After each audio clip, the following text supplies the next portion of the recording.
কৃষক বন্ধুদের আমার চ্যানেলে স্বাগত জানাই।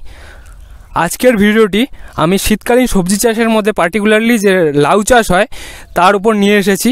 তার সাথে সাথে আমরা জেনে নেব একজন খুব সফল কৃষকের পার্সোনাল এক্সপিরিয়েন্স এবং উনি কিভাবে বাণিজ্যিকভাবে লাভ পাচ্ছেন এবং পার্টিকুলারলি যারা নতুন কৃষক যারা করতে চান একটু বড় পরিমাণ জমি নিয়ে, তাদের জন্য ওনার পার্সোনাল এক্সপিরিয়েন্স আমি শেয়ার করার চেষ্টা করব। স্যার আপনার নাম? জুলফিকার আলী ভুট্টু, ওরফে ভুট্টু বলে পরিচিত। স্যার এই এরিয়াটার নাম? পাহাড়পুর প্রধানপাড়া। তো জলপাইগুড়ি জেলার পাহাড়পুর প্রধানপাড়া গ্রামে আমরা আছি। তো স্যার আপনি কৃষিকাজের সাথে কতদিন ধরে যুক্ত? 15 বছর ধরে। স্যার এমনি পার্টিকুলারলি যে শীতকালীন যে সব সবজি চাষ হয়, লাউ চাষ, তার সাথে সাথে আদার্স যে সবজি চাষগুলো হয়, তার সাথে কতদিন ধরে যুক্ত? সবগুলাতে ধরে নাও আমি 10 বছর ধরে যুক্ত আছি। আলু, লাফা, লাউ, করলা, এই যে আমাদের শসা, এগুলো নিয়ে আমি যুক্ত আছি। তো তার সঙ্গে সঙ্গে আমি ধানের ব্যবসাও করি।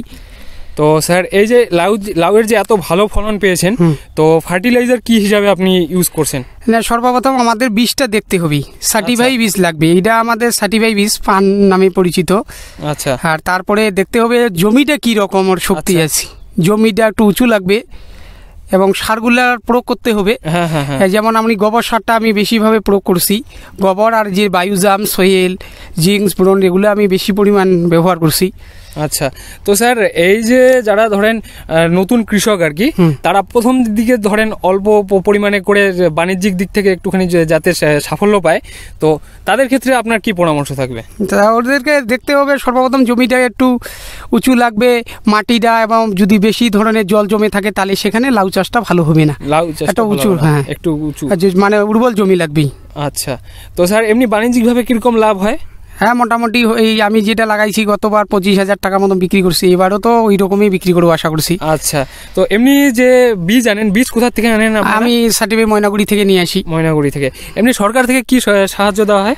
সরকার থেকে আমি এবার সরিষার বীজ পেয়েছি, আর সার পেয়েছি, অনুখাদ্যগুলো পেয়েছি, জিঙ্ক, ব্রোঞ্জ এগুলো পেয়েছি। আচ্ছা। এমনি ধরেন আদার্স ধরেন সেরকম যদি রাসায়নিক সার যদি কেউ প্রয়োগ না করতে চায়, মানে জৈব সারের উপর দিয়ে, তাহলে কি কেউ করতে পারবে পুরোটা? হ্যাঁ, পারবে। আসলেই কিন্তু জমির ভারসাম্য রক্ষা করতে গেলে আমাদের জৈব সার মেন। আচ্ছা। আর ধরেন লোকাল মার্কেটে কিরকম চাহিদা আছে এই আপনারা যে লাউ চাষ করেন? আমি লোকালে অন্য কাজে যেন ধানের ব্যবসার সঙ্গে যুক্ত আছি, ওই জন্য এই যে সবজি আছে আমি পাইকারকে এটা 15 টাকা পিস হিসাবে দিয়ে দিই।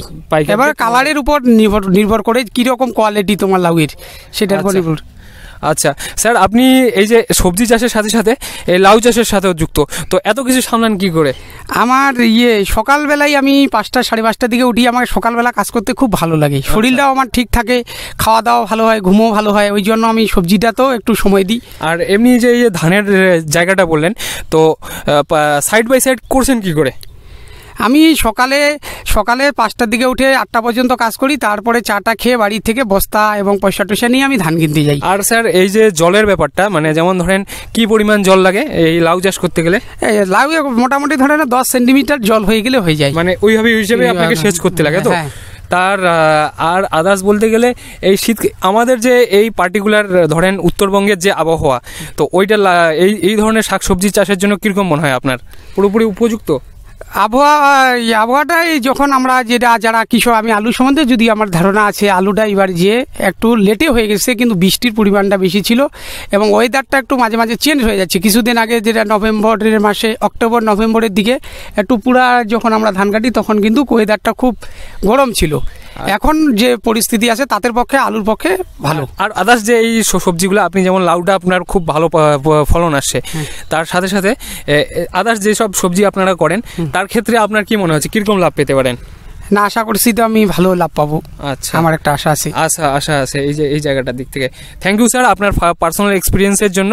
আর এটা বলতে যাচ্ছি যে ধরেন অনেক জায়গায় এই বাড়ির চালে কেউ চাষ করে, কেউ টবে ছোটো মোটো জায়গায় চাষ করে, তো এই ফার্টিলাইজারের যে পরিমাণটা সেটা কীরকম হতে পারে? মানে খুব কম পরিমাণে যদি দিয়ে, যেমন ধরেন জৈব সার যেটা দেয়, আর তার সাথে সাথে ধরেন NPK বা 10-26-26, তো একই পরিমাণে দেবে?